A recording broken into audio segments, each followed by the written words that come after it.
Ultrasound कराने गए पथरी का, निकल आई रीनल कॉर्टिकल सिस्ट। डॉक्टर ने बोला चिंता मत करो, इसका कोई इलाज नहीं है, बस मॉनिटर करो, ये कोई नुकसान नहीं करेगी। पर मन में बैठ गया डर कि अगर कोई इलाज नहीं है तो ये कितनी तेजी से बढ़ेगी, क्या ये मेरी किडनी को खराब करेगी।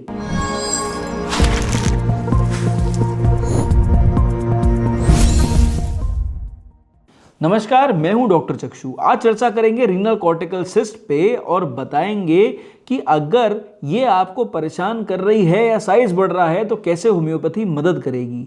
पर पहले प्रॉब्लम को समझो ताकि इसका सॉल्यूशन आपको ठीक से मिल सके। देखो भाई, रीनल कॉर्टिकल सिस्ट दिखते ही पेशेंट को 3 बातें सुनने को मिलती है।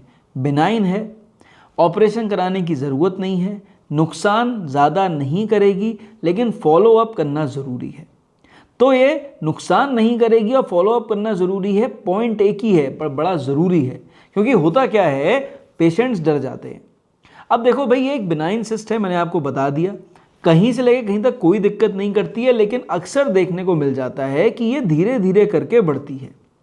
तो आखिर प्रॉब्लम क्या है, रूट कॉज क्या है। रीनल कॉर्टिकल सिस्ट एक फ्लूइड फिल्ड सैक है, मतलब कि एक ऐसा मान के चलो फोड़ा सा बन गया, पर उस फोड़े में पस नहीं है, उसमें पानी है। कहाँ बना है? किडनी के बाहर के एरिया में, कॉर्टेक्स के ऊपर। क्यों बना है? क्योंकि किडनी का कोई ट्यूब्यूल यानी कोई ऐसा सेल जो कि फिल्ट्रेशन का काम कर रहा था, वो क्या करता है, कुछ डिस्टर्ब हो जाता है और उसकी वजह से वो जो पेशाब किडनी के अंदर जानी चाहिए वो बेसिकली बाहर इकट्ठी होके फफोला बना देती है। अब जैसे आपका हाथ जल जाए तो हाथ पे फफोला बन जाता है ना, तो ये फ्लूइड फिल्ड सैक है। यही सैक किडनी के ऊपर बन जाता है। कुछ पेशेंट्स में सिंगल होता है, सिंपल होता है, कुछ पेशेंट्स में कॉम्प्लेक्स भी होता है। जहाँ कॉम्प्लेक्स होता है वो अल्ट्रासाउंड में दिखाई देता है, उसकी मॉनिटरिंग इंपॉर्टेंट होती है, उस पर क्लोज नज़र रखनी चाहिए कि कोई नुकसान ना करे। लेकिन अगर सिंपल है, जो कि लगभग 90% केसेस में होती है, तो वहाँ पर परेशान ज़्यादा नहीं होना होता।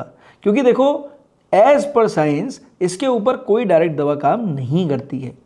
पर हाँ, ऐसा देखा जाता है कि कई बार जब आप रिपीटेड अल्ट्रासाउंड कराते हो 6 महीने पे, 10 महीने पे, ठीक है, तो ऐसे में कभी कभी कुछ सिस्ट का साइज बड़ा देखने को मिलता है। हालांकि होती वो तब भी रीनल कॉर्टिकल सिस्ट है, सिंपल वाली, पर साइज बढ़ा हुआ देखने को मिलता है।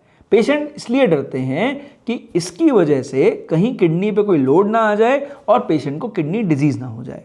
पर देखो भैया, आपको समझना पड़ेगा कि अगर आप नमक ज़्यादा खा रहे हो, अगर आप अनयूजुअल स्ट्रेस ले रहे हो, आपका बीपी गड़बड़ चल रहा है, किडनी फिल्ट्रेशन अच्छा नहीं है, आप अपनी खाने में उन चीज़ों का ध्यान नहीं रख रहे हो जो आपकी किडनी के लिए अच्छी है, तो ऐसी सिचुएशन में कुछ पेशेंट्स में दिक्कत देखने को मिलती है ना।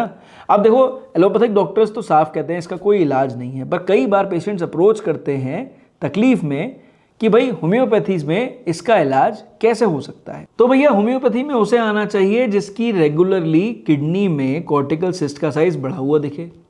उसको उस कॉर्टिकल सिस्ट वाले एरिया में, जिस एरिया में वो सिस्ट दिख रही है, उस एरिया में कोई दर्द हो रहा हो, उसके रीनल फंक्शंस थोड़े बहुत गड़बड़ कर रहे हो, पेशाब में दिक्कत आ रही हो, हल्का फुल्का प्रोटीन आ रहा हो, लेकिन बहुत मेजर कोई कॉम्प्लिकेशन ना हो। किडनी फंक्शन टेस्ट सिंपल देखने को मिले, उसमें कहीं दिक्कत ना हो, है ना, कोई नया कॉम्प्लिकेशन किसी तरह से ना आए, पर उस सिस्ट का साइज बढ़ता हुआ दिखे और उस सिस्ट की वजह से तकलीफ दिखे, तो होम्योपैथी में ज़रूर दिखाना चाहिए।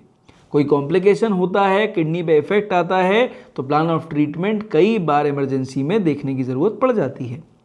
दूसरी बात भाई, अगर आप चाहते हो कि ये चीज़ें आपको परेशान ना करें, तो देखो, नींद अच्छी लो।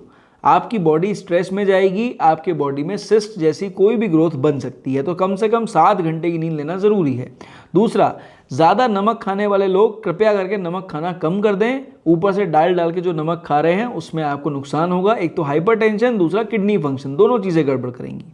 तीसरी बात, कभी कभी अंडर हाइड्रेशन यानी डिहाइड्रेशन और ओवर हाइड्रेशन, दोनों चीज़ नुकसान है।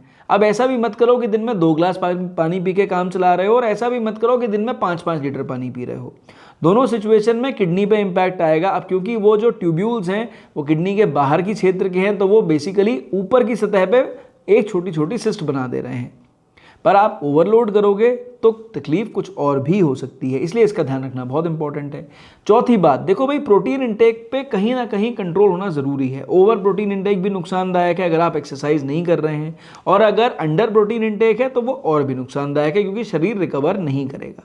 पांचवी बात, भाई देखो, अपने भोजन में ना ये जो एंटीऑक्सीडेंट्स हैं, यानी आप मान के चलिए जो हमारा आंवला है, हमारे फ्रूट्स हैं, हमारी सलाद है, ये सब चीज़ें खाने ज़रूरी हैं। ये आपकी बॉडी को अंदर से हील अप करते हैं। अब आप इन्हें नहीं खाएंगे और सोचेंगे शरीर के अंदर गांठ ना बने, ऐसा तो पॉसिबल नहीं है। और ये सोचेंगे गांठ जल्दी गल जाए, ये भी कई बार मुमकिन नहीं होता है। तो होम्योपैथी में आप अगर दवाई लेने आ रहे हैं तो होम्योपैथी जादू की छड़ी नहीं है। इन चीज़ों का ध्यान रखेंगे तो वेल सेलेक्टेड दवाई आपके सिस्ट को बढ़ने नहीं देगी, और आपको कोई नया कॉम्प्लिकेशन अगर उस सिस्ट की वजह से हो रहा है जो मेजर नहीं है, उसे भी इंप्रूव कर देगी। भाई देखो, 3 दवाइयों पे चर्चा करेंगे। सबसे पहले बात करेंगे बायोकेमिक, सबसे सेफ है, सेल्फ मेडिकेशन में हर कोई ले सकता है, नुकसान नहीं करेगी। काली mur 6x, Calcarea floor 6x घर में रखो। तो जब आपको सिस्ट दिख रही है, आपको लग रहा है कि कहीं ना कहीं सिस्ट का साइज बढ़ रहा है, नुकसान नहीं करेगी पर सिस्ट है, और आपकी यूरिन दिक्कत कर रही है या आपकी किडनी की पैरेन्काइमल चेंजेस इनिशियली थोड़े बहुत दिखाई दे रहे हैं, तो आप ये दोनों दवाइयों को 4 गोली दिन में 3 बार 2 बार लीजिए। अगर आपको इंप्रूवमेंट दिखता है, रिपोर्ट्स बेहतर होती हैं, तो 3 बार तक कंटिन्यू कर सकते हैं। आप इसे 8 से 12 हफ्ते लीजिए, हर 6 हफ्ते या 8 हफ्ते पे एक अल्ट्रासाउंड करा के देख लीजिए, ठीक है। साइज में डिफरेंस देखने को मिले, दवा कंटिन्यू करिए। कोई दिक्कत होती है डॉक्टर को जरूर दिखाइए। दूसरी दवा है सॉलिडेगो। देखो, सॉलिडेगो किडनी ड्रेनेज को सपोर्ट करती है, तो किन्हीं कारणों से अगर वो ट्यूब्यूल्स ड्रेन नहीं कर पा रहे हैं और वो फ्लूइड अंदर ही अंदर इकट्ठा होके सिस्ट बना रहा है, जिसमें कि पहले एक थी फिर मल्टीपल हुई या एक सिस्ट थी वो बढ़ गई, तो उस सिचुएशन में सॉलिडेगो ड्रेनेज को इंप्रूव करती है।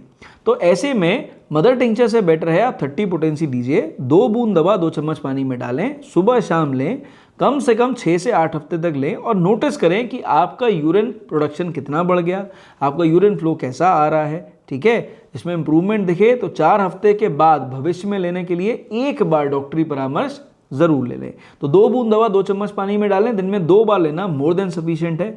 इससे ज़्यादा की डोज लेने के लिए डॉक्टरी परामर्श जरूरी है। जो तीसरी दवा है वो है कैंथेरिस। हो सकता है इस दवा की ज़रूरत ना पड़े, पर कुछ केसेस में देखने को मिलता है कि कभी कभी जो है डिहाइड्रेशन की वजह से या ओवर हाइड्रेशन की वजह से या ओवर एक्टिव ब्लैडर की वजह से या बेसिकली जो जितना यूरिन आपका निकलना चाहिए उतना नहीं निकलता, तो पोस्ट वॉइड यूरिन ज़्यादा होने की वजह से, ठीक है, जो आपका ब्लैडर है उसमें ज़्यादा रिटेंशन की वजह से पेशेंट को सिस्टाइटिस डेवलप कर सकता है, यूटीआई डेवलप कर सकता है, इरिटेशन डेवलप कर सकती है, दर्द हो सकता है, जलन हो सकती है। उस सिचुएशन में कैंथेरिस एक शानदार दवा है। आपको 2 बूंद दवा 2 चम्मच पानी में डालनी है, दिन में 2 से 3 बार ज़रूरत के हिसाब से कंज्यूम करना है।